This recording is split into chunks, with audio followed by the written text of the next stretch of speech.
turabasuje kandi tubifuriza gukomeza kugira amahoro y'Imana. Mutwemerere muri aka kanya dufata umwanya tugaruke ku mugabo umuntu yavuga ko ari gukomeza kugarukwaho cyangwa se kuvugwa cyangwa se kugira byinshi atangaza.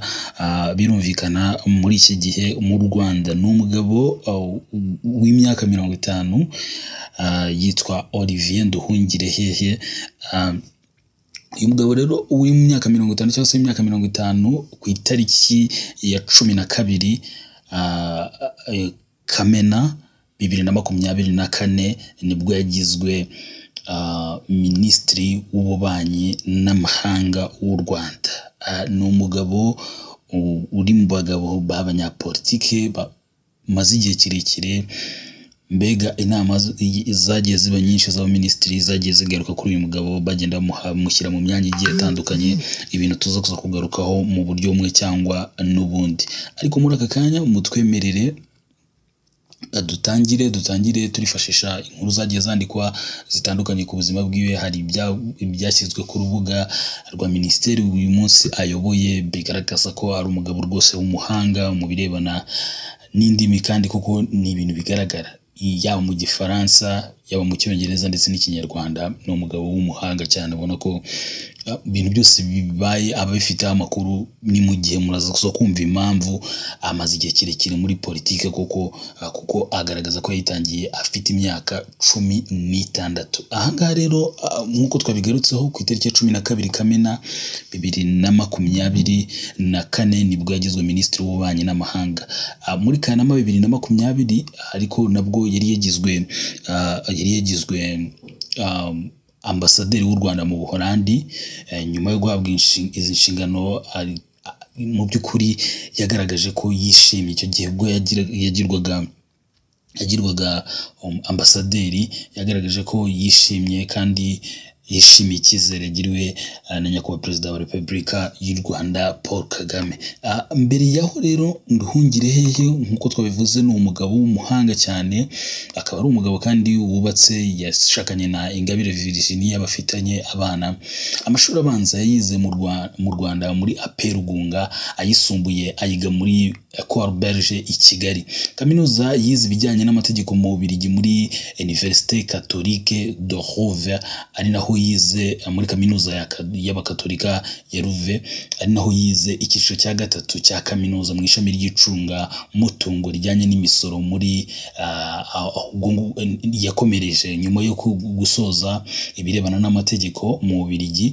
Yaje no gukomereza n'ubundi mu Bubiligi ahiga ibirebana noneho n'icunga mutungo rijyanye n'imisoro muri kaminuza muri Université Libre de Bruxelles. Nduhungirehe azwi cyane nk'umwe mu bari bahagarariye u Rwanda mu kanama k'umutekano ku isi mu mwaka wa 2014. Akaba abarizwa mu ishyaka rya PSD. Ni ishyaka ryanashinzwe mu barishinze harimo nk'uko yabigarutseho mu byo tuza kugaruka ubwo yaganiraga. Hari ikiganiro yigeze kugirana n'ibinyamakuru mu biganiro bitandukanye n'ibinyamakuru. Turaza kwegeranyiriza ibyo yagiye agarukaho muri yavuze ko muri 2004 aribwo yatashye avuye kwiga mu Bubiligi, ahita ajya kwigisha muri kaminuza ya UNILAC, aho yamaze ukwezi kumwe gusa kuko yahise ajya gukora muri Minisiteri y'Ubucuruzi n'Inganda nk'umujyanama wihariye muri Minisiteri ushinzwe guteza imbere imari n'ishoramari. Icyo gihe Minisiteri yari iyobowe na Professeur Nshuti Manase. Abivuga mu magambo yiwe agira ati muri 2005 nagizwe umunyamabanga wihariye wa Minisitiri Murekezi wari uw'ubuhinzi. Muri uwo mwaka nabaye umwe mu bagize akanama gashinzwe kuvugurura amategeko y'ubucuruzi, ari nako kashyizeho amategeko anyuranye, nkashyiraho inkiko z'ubucuruzi n'amategeko agenga ubukemurampaka mu by'ubucuruzi. Nyuma yaho gato nibwo inama y'abaminisitiri yo kwa gatatu inama y'abaminisitiri muri 2007 yansabiye kujya kuba umujyanama wa mbere muri ambasade y'u Rwanda muri Ethiopia, ahantu hamaze imyaka 3. Mu kwezi kwa gatanu 2010 inama y'abaminisitiri yansabiye kuba umujyanama wa mbere mu muryango w'abibumbye i New York, aho nakoranaga na ambasaderi Eugene Gasana Richard. Mu mwaka wa 2012 u Rwanda rwatorewe kuyobora akanama k'umutekano ku isi. Icyo gihe bangira minisitiri w'umujyanama, bangira minisitiri mujyanama.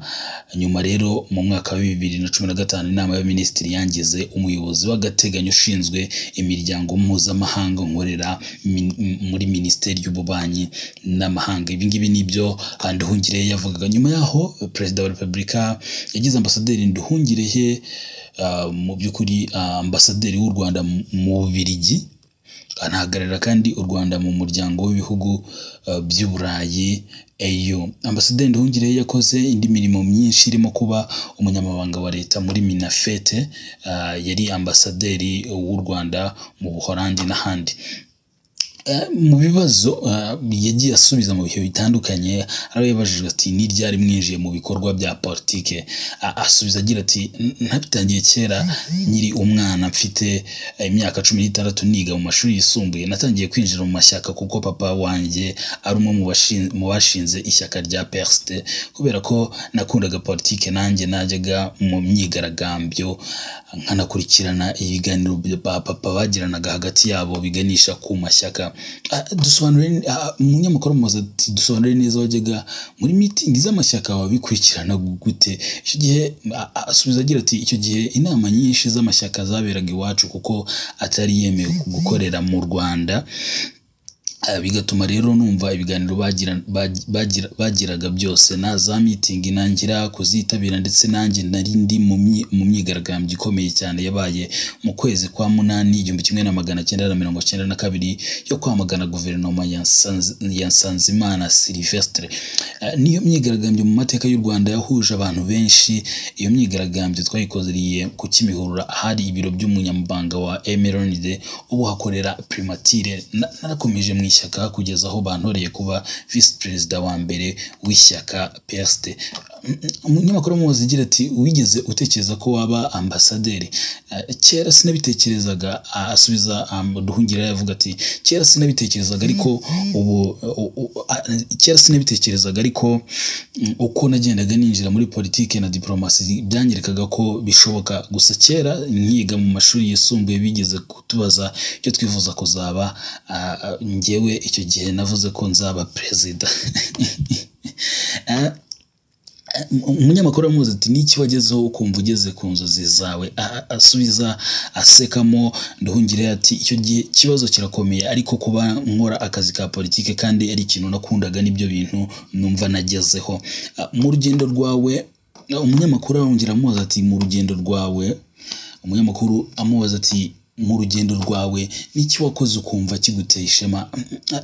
Nduhungirehe asubiza agira ati ni nk'ibintu nka bibiri. Icya mbere ni ibyo twakoze turi mu kanama k'umutekano ka Loni muri 2014, twabashije gutora umwanzuro tunemeza amahanga ko inyito ikoreshwa ari jenoside yakorewe abatutsi. Murabizi ko ibihugu byinshi bya Loni bavugaga ko ari jenoside nyarwanda, ariko icyo gihe twabashije gutora imyanzuro tunakoresha iyo nyito ya jenoside yakorewe abatutsi kandi biremerwa. Ni ikintu cyari kibaye ku nshuro ya mbere mu muryango w'abibumbye kandi ubona ko cyari gikenewe cyane. Icya kabiri Nduhungirehe yagaragaje mu rugendo rwiwe, icya kabiri ni uko twateguye inama ku gukumira amakimbirane, tureba inkomoko yayo muri Afurika. Icyo gihe twasanze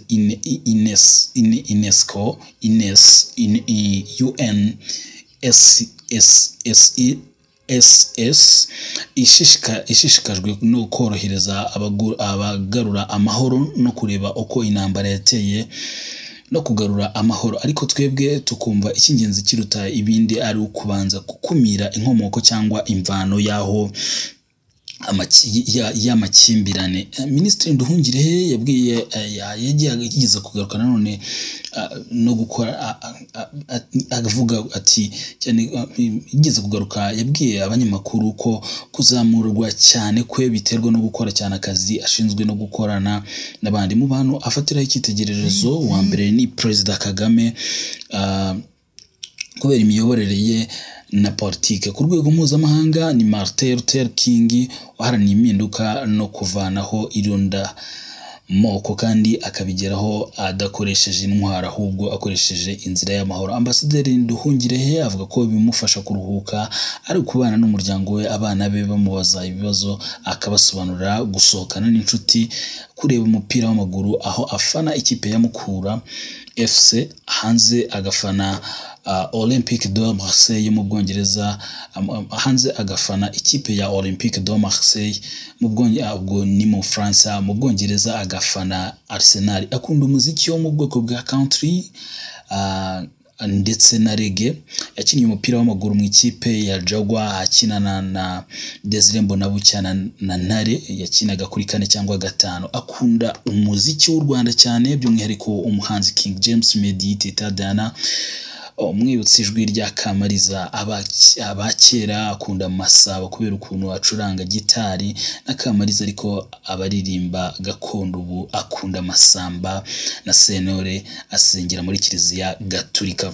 Mu byo kurya Ambasaderi akunda amashu cyane, iyo avanze mu bishyimbo n'ubugari buri kumwe n'isosi. Ambasaderi Nduhungirehe avuga indimi nyinshi zirimo Ikinyarwanda nk'uko twabivuze haruguru, Igifaransa n'Icyongereza.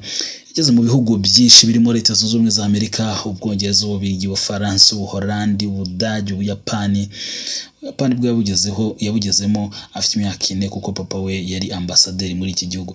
Afrika y'Epfo, Kenya nayo iri mu bihugu yagiye ageramo, Uganda, Ethiopia, Repubulika Iharanira Demokarasi ya Congo, Israel, Misiri, Ghana, Algeria, Zambia, Turkiya, Yemen, Korea y'Epfo, Canada n'ibindi byinshi. Inama agira urubyiruko mu by'ukuri avuga ko inama ya mbere ari ukwiga cyane kandi bakiga amashuri menshi, kaminuza, bakagera mu cyiciro cya 3 doctora, cya 2 bagomba kumenya ibibera ku isi, bagasoma ibinyamakuru, bagasoma ibitabo. Cya 3 ni ukunoza akazi umuntu akora kandi agakorana n'abandi. Uyu mugabo akunda siporo cyane kuko mu bihe bitandukanye agaragara arimo genda akora siporo, ubundi agira umuco wo kwerekana indirimbo zimunyura arimo yumva. Ni umugabo ukiri muto, umuntu yavuga mu bijyanye n'imyaka kuko imyaka 50 muri politiki, ubu ukiri mutoya, ariko by'umwihariko akaba umugabo w'umuhanga cyane mu birebana na politike. Ni mukuru cyane mu birebana na politike, kurumva ko bakubwira ati mu myaka 16 yanjye nangiye kubikurikirana. Imyaka irenga 34 akurikirana ibirebana na politike mu buryo bumwe cyane ubundi. Muri iki gihe rero by'umwihariko u Rwanda ruri kugenda rugaruka kenshi mu birebana n'umutekano muri rusange, rugaruka bitewe n'umutekano muke mu burasirazuba bwa Kongo. Ni umugabo ubona ko asubiza mu buryo bwihuse kandi agasubiza ibinaze binumvikana bitewe n'ubuzima yanyuzemo cyangwa se n'igihe amaze muri politike. Ibintu aba byumva neza, ntago ari mu bagabo bapfa gukora ikosa gutyo kubera ko ibyo avuga yabibayemo kandi arabiza, arabisobanukiwe. So turabashimiye rero bakunzi ba Nexus TV, niba utarakora subscribe, it is your time. Wakora subscribe buri tukajya tubana umunsi kundi. Remember to share our content and leave a like and comment.